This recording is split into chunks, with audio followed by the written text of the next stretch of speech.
Welcome back to Surge's Smart Cut to the Core podcast, where we break down essential surgical topics to help you understand surgical conditions. I'm your host, Major Munish Chauhan, a general surgery registrar in the British Army and Oxford Deanery. I'm also a senior research fellow at the Center for Army Leadership. If you find these topics valuable, feel free to connect with me on LinkedIn. Today, we're doing a deep dive into something that affects millions of people worldwide, Gastro-Oesophageal Reflux Disease, or GORD. And you know what? It's not just a common medical issue. It's a frequent topic in the FRCS exam too. So whether you're a clinician or prepping for those exams, this deep dive is for you. To help us navigate this complex condition, I've invited an expert who's amazing at breaking down even the most intricate medical details and making them absolutely fascinating. Well, thanks for having me. GORD is definitely something we see a lot in practice, and it can really impact people's lives. Okay, so let's start with a question for you, the listener. Ever wonder why some people get that burning sensation in their chest after a meal, while others seem totally fine? It all comes down to a little gatekeeper between your stomach and your esophagus, called the lower esophageal sphincter, or LES for short. The LES is like a one-way valve. It's supposed to let food down into your stomach but prevent anything from coming back up. When this valve gets weak or doesn't close properly, that's when you get reflux, and that's the core issue in GORD. So it's like a door that's supposed to keep things in but keeps swinging open at the worst possible time. That's a great analogy. And to add to that, things like obesity, smoking, and even some medications like calcium channel blockers can actually weaken that door, making it even easier for stomach acid to escape. That's interesting. And here's something that might surprise you.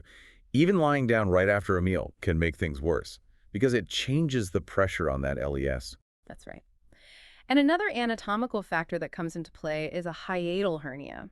This is when a part of the stomach actually pushes up through the diaphragm, the muscle that separates your chest and abdomen. So it's like the stomach is trying to sneak into the chest cavity. Exactly.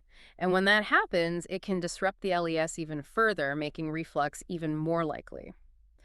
There are different types of hiatal hernias, like sliding and paraesophageal hernias, which have different implications, but the bottom line is they can both contribute to GORD. Okay, so we've got a leaky valve, a stomach potentially in the wrong place. That's definitely a recipe for discomfort. But how do you actually know if you have GORD? I mean, what are the signs you should be looking out for? Well, the classic symptoms are heartburn, which is that burning feeling in your chest, and acid regurgitation, that sour taste in your mouth when stomach contents come back up. Yeah, I've definitely had my fair share of heartburn after a spicy meal.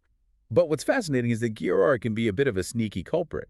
Sometimes the signs aren't so obvious. You're right. We see patients with chronic cough hoarseness, even asthma-like symptoms, and they have no idea it could be GORDs. The acid can actually irritate your airways and vocal cords, mimicking these conditions. Wow, that's something I wouldn't have guessed. So it's more than just a bit of indigestion. Absolutely. And this is why it's so important to recognize the full spectrum of GORD symptoms. Because if you're experiencing these less obvious signs, you might not even think to mention them to your doctor, which can lead to misdiagnosis and delays in treatment. Okay, so let's say you suspect you might have GORD yet, or based on what we've talked about so far. What happens next? How do doctors actually go about diagnosing it? Well, a lot can be determined just from talking to the patient about their symptoms and medical history. But to really pinpoint GORD and figure out how severe it is, doctors have a few tools at their disposal. So it's more than just a hunch. Right. One of the most valuable tools is an endoscopy. It's like a tiny camera journey into your esophagus.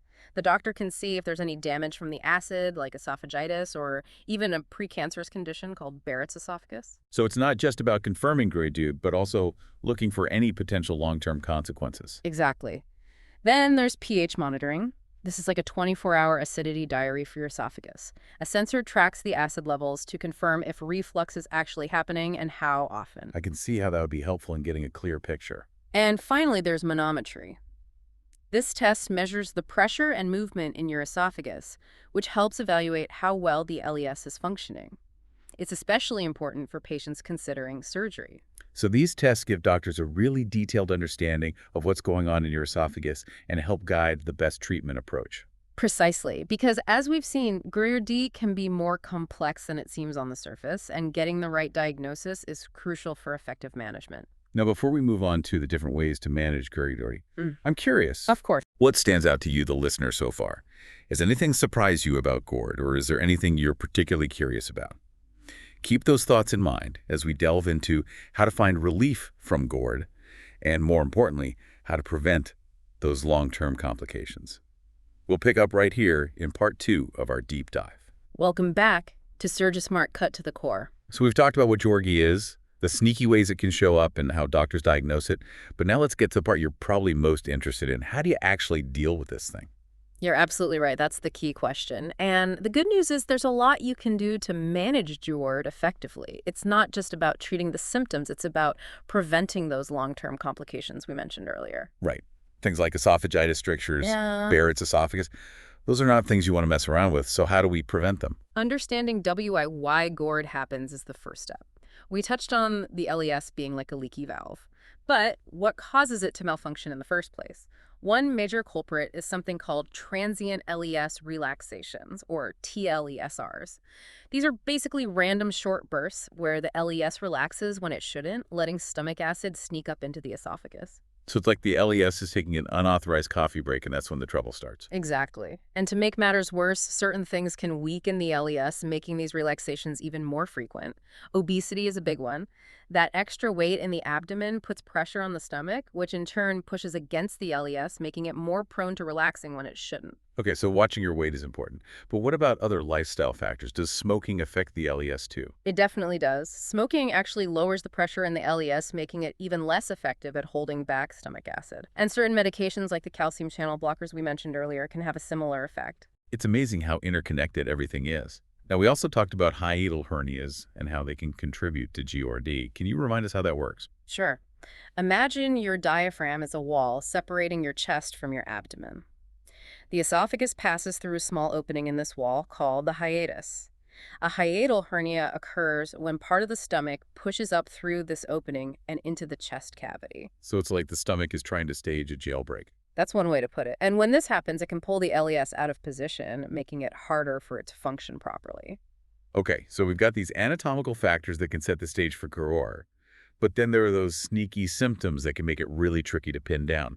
We talked about the classic ones like heartburn and regurgitation. But what about those less obvious signs? Can you give us some examples? Absolutely. One of the most common atypical symptoms is a chronic cough.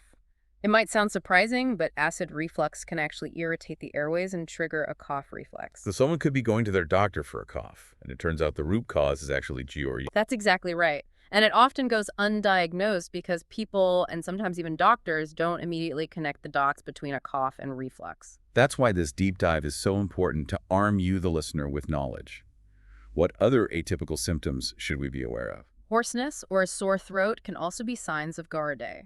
The refluxed acid can irritate the vocal cords and the lining of the throat. I've definitely experienced a sore throat after a night of indulging in spicy food.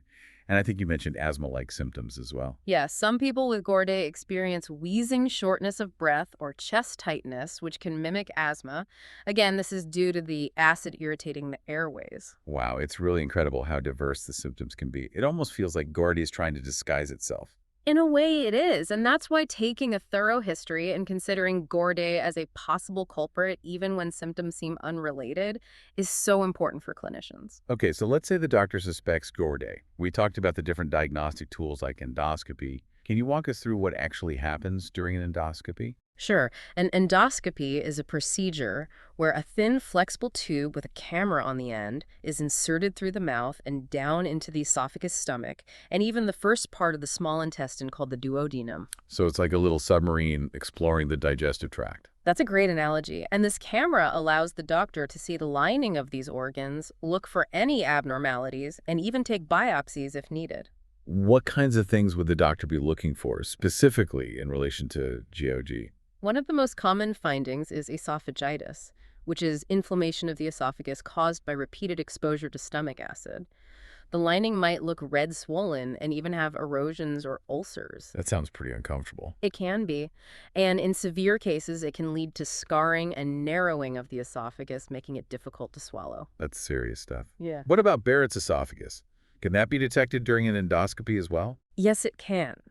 Barrett's esophagus is a condition where the normal lining of the esophagus is replaced by a different type of cell lining that's more resistant to acid. The problem is this change also increases the risk of esophageal cancer. So it's like the body's way of trying to protect itself from the acid, but it comes with a potentially dangerous trade-off. Exactly. And during the endoscopy, the doctor can see this change in the lining and take biopsies to confirm the diagnosis. Early detection is key, especially with something as serious as this. Now, besides endoscopy, you mentioned functional testing as another diagnostic tool. Can you elaborate on what those tests involve? Of course, one of the most common functional tests is pH monitoring, also known as ambulatory pH monitoring. This is the 24-hour acidity diary for the esophagus we mentioned earlier. Right, where a sensor tracks the acid levels. How does that actually work? It involves inserting a thin, flexible tube through the nose and down into the esophagus. This tube has a sensor on the end that measures the pH levels, which indicates how acidic the environment is. So it's tracking how often and for how long the esophagus is exposed to acid. Precisely. This information can help confirm if acid reflux is truly the cause of the patient's symptoms and how severe it is. I bet that information is really helpful in tailoring the treatment plan. What about manometry? What does that test tell us? Manometry measures the pressure and movement of the esophagus and the LES. It's basically assessing how well those muscles are working. So it's like a strength test for your esophagus. You could say that. It can help identify any abnormalities in the muscle contractions that move food through the esophagus and also pinpoint any weakness or dysfunction in the LES. And this information is especially crucial when considering surgery, right? Absolutely. If surgery is on the table, manometry helps assess how well the LES is functioning and guides the surgeon in choosing the best procedure for that patient. Okay, so we've explored the diagnostic tests in depth. Now let's shift gears and talk about management strategies. Where do we even begin with tackling GORD? The foundation of GORD management is lifestyle modification. These changes can make a world of difference for many patients. In fact, they're often the first line of defense. That's empowering to hear. It puts some control back in the hands of the person experiencing GORD. What are some of the most impactful lifestyle changes? Well, for people who are overweight or obese, even a small amount of weight loss can have a big impact. We're not talking about drastic measures here. Losing just 5–10% of your body weight can significantly reduce reflux episodes and improve symptoms. That's encouraging. Small changes can lead to big results.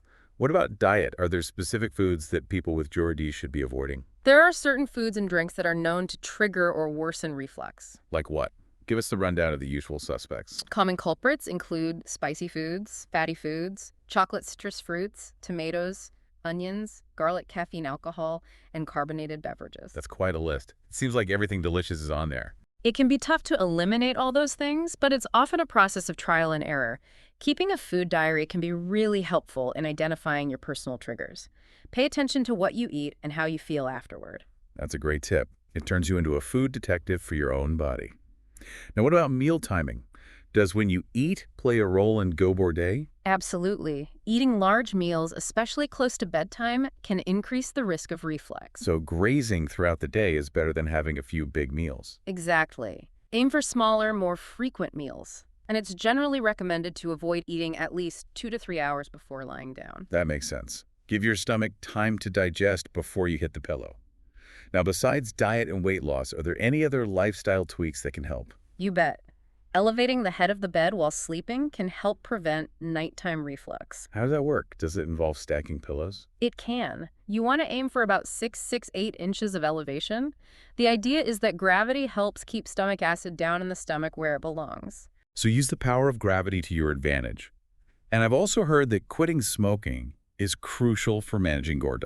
It absolutely is. Smoking not only weakens the LES, but also increases acid production in the stomach. So quitting can significantly improve GORD symptoms. So we've got weight loss, dietary changes, meal timing adjustments, elevating the head of the bed, and kicking the smoking habit to the curb. Those are some pretty powerful lifestyle weapons against GORD. They are. And the beauty of these changes is that they don't just help manage GORD, they benefit your overall health in so many ways. Now, even with all these lifestyle changes, sometimes medication is needed to get things under control. Let's break down the different types of medications used for GORD. What are the go-to options? When it comes to GORD medications, proton pump inhibitors, or PPIs, are the heavy hitters. They work by inhibiting the proton pump, which is an enzyme responsible for producing stomach acid. So they basically hit the pause button on acid production. That's exactly it. By blocking this pump, PPIs dramatically reduce the amount of acid the stomach makes, which in turn reduces the amount that can reflux up into the esophagus. Makes perfect sense. I know PPIs are available both over the counter and by prescription. What's the difference? Over-the-counter PPIs are typically lower strength and meant for short-term use, like for occasional heartburn. Prescription PPIs come in higher strengths and are often prescribed for more frequent or severe GORD, especially when there's esophagitis. So how long would someone typically need to be on these medications? Is it a short-term fix or a lifelong commitment? That really depends on the individual and the severity of their GORD. Some people might need a short course of PPIs to heal esophagitis, while others might need long-term maintenance therapy to keep their symptoms under control. We talked about the potential risks of long-term PPI use earlier, but are there any common side effects people should be aware of in the short term? PPIs are generally well tolerated. However, some people might experience side effects like headache, diarrhea, nausea, or abdominal pain. Good to know. Now, besides PPIs, what other medications are commonly used for GORE? H2 receptor antagonists, also known as H2 blockers, are another option. They work by blocking a different pathway in the stomach that's involved in acid production. So they have a different mechanism of action than PPIs.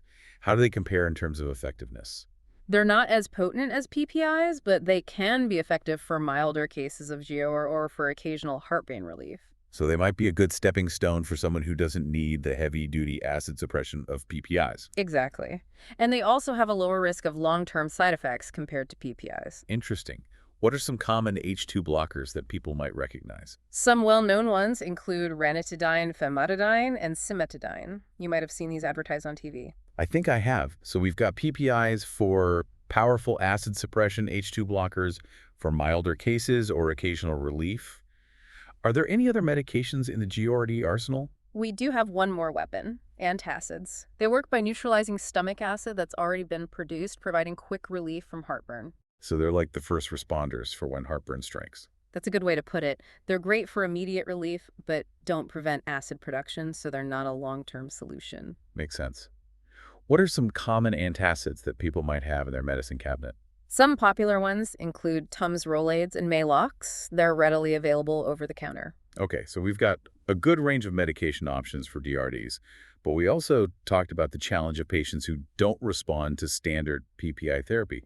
Why might that happen, and what can be done in those cases? That's an important point.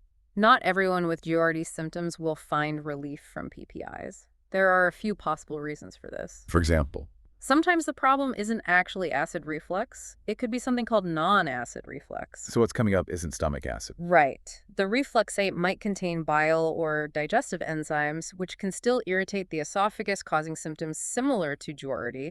But since it's not acidic PPIs, which target acid production, won't be effective. That makes sense.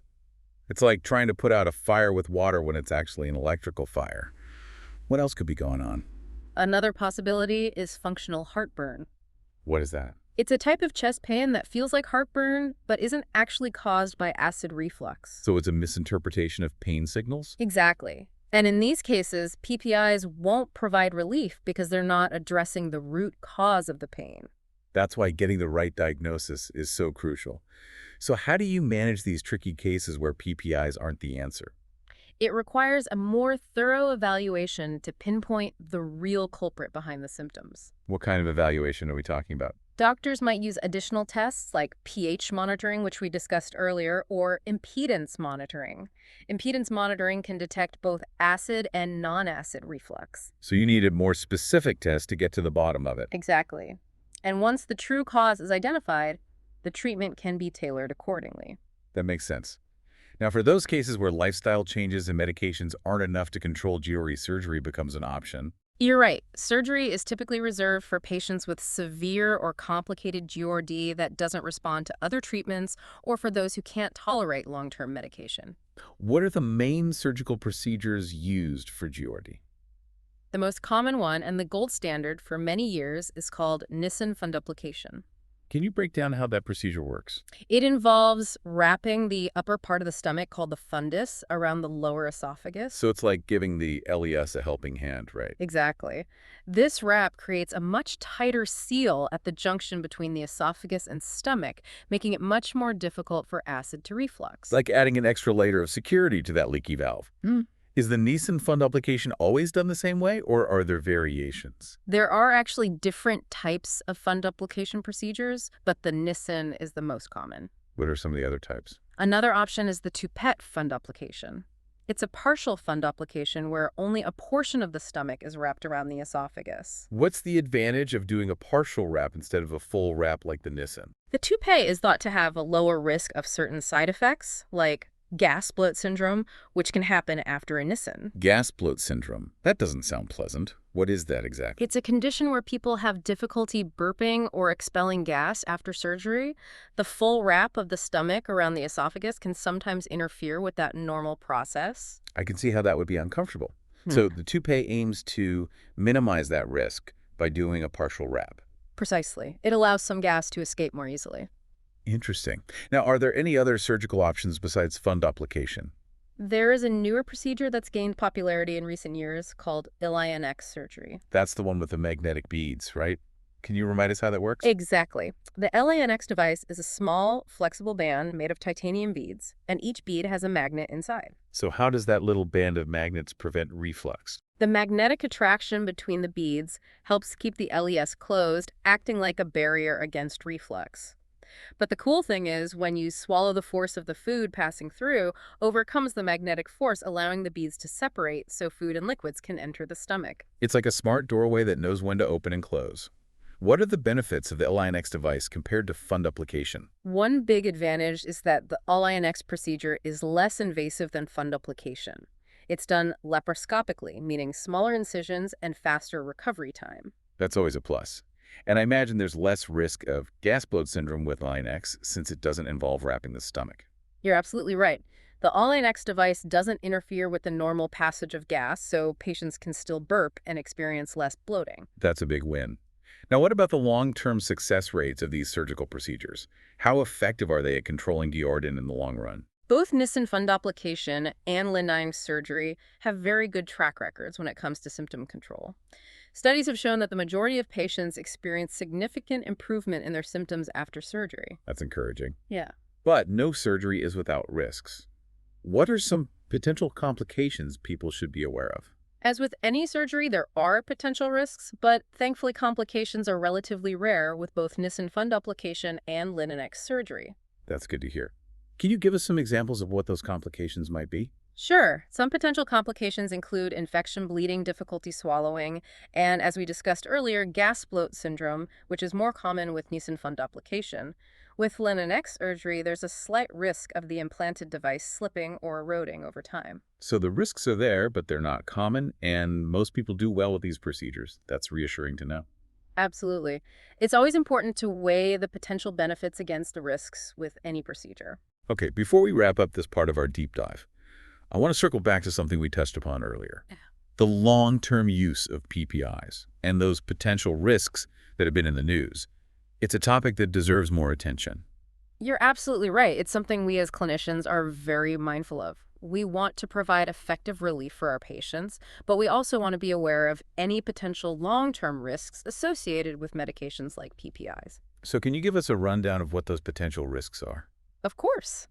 Studies have suggested that long-term PPI use might be linked to a slightly higher risk of certain health issues. Some studies have suggested a possible connection between long-term PPI use and an increased risk of bone fractures, especially in older adults. That's concerning. How could PPIs affect bone health? It's thought that PPIs might interfere with calcium absorption, which is essential for strong bones. So it's messing with the body's ability to build and maintain strong bones. That's the thinking. Now, it's important to note that more research is needed to confirm these links, but it's something we need to be aware of. What other risks have researchers been looking into? Some studies have suggested a possible link between long-term PPI use and an increased risk of certain infections like Clostridium difficile infection and pneumonia. How could PPIs increase the risk of infections? Stomach acid plays a role in killing bacteria.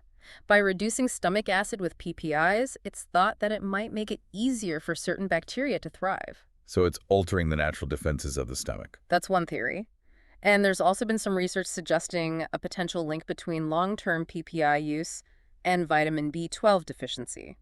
Why is vitamin B12 so important? It plays a vital role in nerve function cell growth and the production of red blood cells. It sounds like a pretty essential nutrient. It is. And again, more research is needed to solidify these links, but they warrant careful consideration. Absolutely. So given these potential risks, how are doctors navigating the long-term use of PPIs? It's a bit of a balancing act, right? It is. We want to provide effective relief for our patients while minimizing any potential risks. The goal is to use PPIs at the lowest effective dose for the shortest duration possible. So start low and go slow. Exactly. And if someone's symptoms improve significantly after a course of treatment, we might consider gradually reducing the dose or even stopping the PPI altogether. That makes sense. But what about people who really need long-term PPI therapy to keep their GORD under control? What's the approach in those cases? In those situations, we carefully weigh the benefits against the risks. We have open and honest conversations with our patients about the potential risks, and we monitor them closely for any signs of complications. So open communication and regular checkups are key. Absolutely. And of course, we always encourage those lifestyle modifications as much as possible to potentially reduce the need for medication in the first place. That's a great point. So to sum it up, GORD management is really about a personalized approach. Exactly. It's not one size fits all. It's about working with your doctor to find the right balance of lifestyle changes, medications, and even surgery, if needed, to achieve the best possible outcome for you. This has been a fantastic deep dive into GORD. We've covered so much ground from the nitty-gritty of how it works to the latest research and treatments. I agree. I hope our listeners are feeling empowered by this knowledge and better equipped to navigate their own GORD journey. And speaking of the GORD journey, we're going to continue this deep dive in part 3 with some real-world case studies that bring all this information to life. That's right. We'll see how these concepts play out in actual patients' lives and discuss the different management strategies that might be considered. So stay tuned for the final part of our GORD deep dive. Welcome back to SurgiSmart Cut to the Core. All right, we're back for the final part of our GORD deep dive. In parts 1 and 2, we laid the groundwork. We talked about what GORD is, how it's diagnosed, and the range of treatment options available. We covered a lot of territory, but now it's time to put that knowledge into practice. We're going to dive into some real-world case studies to see how GORD plays out in real life and how different management strategies come into play. I love case studies. They make everything so much clearer and more relatable. So let's jump right in. What's our first scenario? Okay.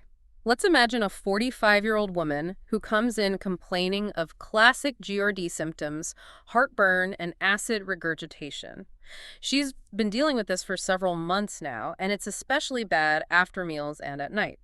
She's tried over-the-counter antacids, but they haven't provided much relief. Sounds like a pretty textbook presentation of GORD. It does. So in this case, the first step would be to confirm the diagnosis and assess the severity of her GORD. Okay, so how would you go about doing that? As always, a detailed history and physical exam are the starting point. We want to hear about her symptoms, how long she's been experiencing them, and if anything makes them better or worse. Based on her symptoms, an upper endoscopy would likely be recommended to visualize the esophagus and look for signs of esophagitis or other complications. That makes sense. So let's say the endoscopy confirms GORD. What are the next steps in managing her symptoms? This is where those lifestyle modifications we discussed earlier become so important, encouraging her to lose weight if she's overweight, make changes to her diet, avoid those trigger foods, eat smaller, more frequent meals, and elevate the head of her bed at night could significantly improve her symptoms. It's amazing how much power those simple changes have. It really is. And in addition to lifestyle changes, medication would likely be recommended in this case to help control her symptoms and allow the esophagus to heal if there's esophagitis. What type of medication would you typically start with in a situation like this? A proton pump inhibitor, or PPI, would be the first-line treatment. And we talked about how effective PPIs are at reducing stomach acid production. Exactly. They're the most potent acid suppressors we have, and they usually work very well in controlling symptoms and allowing the esophagus to heal. So how long would she need to be on the PPI? Is it a short course or a long-term thing? The duration of treatment depends on her individual response and whether esophagitis is present. It could range from a few weeks to a few months. And what if, despite the lifestyle changes and the PPI, her symptoms aren't getting any better? What would be the next step? If she's not responding to treatment as expected, further investigation might be needed. This could involve additional tests to rule out other possible causes for her symptoms or to check for any complications of GORD. What kind of additional tests are we talking about? pH monitoring could be done to confirm that acid reflux is definitely the problem and to gauge how severe it is. And if her symptoms are severe and just won't budge despite trying all these other options, a surgical consult might be the next step. So we've got a clear pathway for diagnosing and managing this pretty typical presentation of GORD. Let's move on to a different scenario. What else have you got for us? Okay, now imagine a 60-year-old man who comes in with persistent cough. It's been bothering him for months, and he's tried everything: cough, syrups, antibiotics, you name it, nothing seems to work. Sounds like he's been through the ringer with this cough. He has.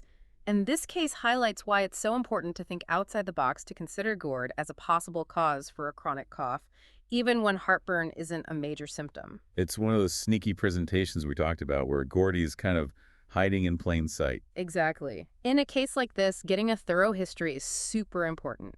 We want to ask him about his eating habits, if he's ever experienced heartburn or regurgitation in the past, and whether his cough tends to get worse after meals or at night. These clues can point us in the right direction. So let's say, based on the history you're suspecting Gordy, what's the next step in evaluating him? An upper endoscopy would be recommended. We want to get a good look at the esophagus and see if there's any damage from acid reflux. pH monitoring could also be useful in this case to see if acid is actually refluxing, even if he's not feeling that classic heartburn. And if you confirm the GORD is behind his cough, how do you go about managing it? The same principles we talked about before apply here: lifestyle changes and medication. We'd work with him to lose weight if needed, adjust his diet, and avoid those trigger foods. A PPI would likely be prescribed to reduce acid production and give the esophagus a chance to heal. Hopefully, with those measures, his cough will finally clear up. That's the goal. This case really underscores the importance of keeping an open mind when evaluating patients with chronic cough or other atypical symptoms. GORD can be a master of disguise. I'm starting to think Gordy is like a chameleon, constantly changing its colors.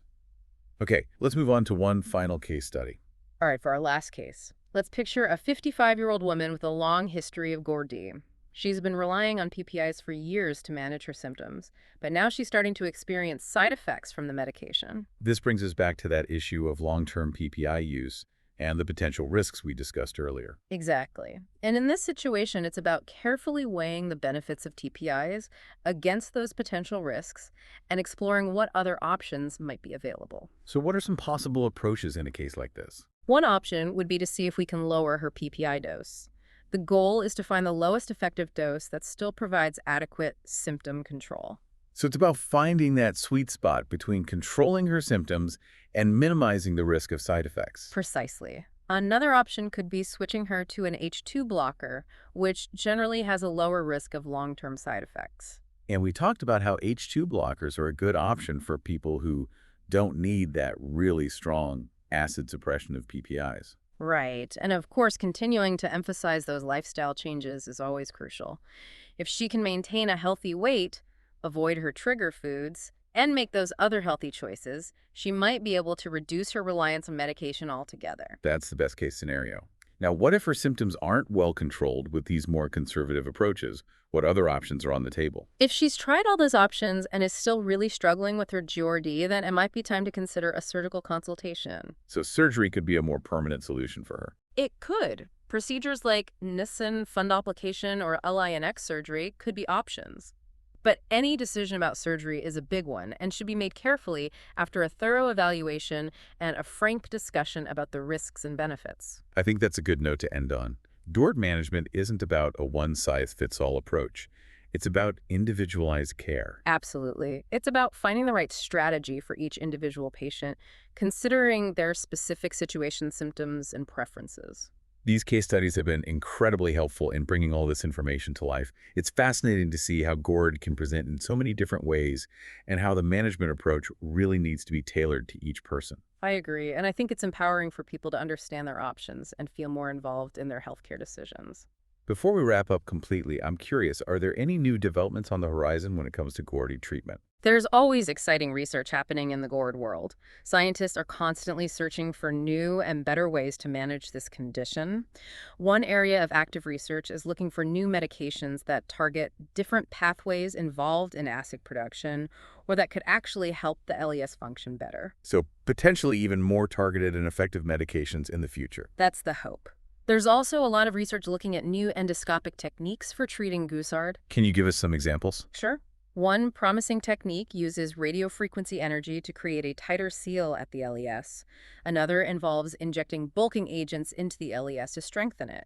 These are less invasive options compared to traditional surgery, so they hold a lot of promise. It sounds like the future of GORD treatment is bright.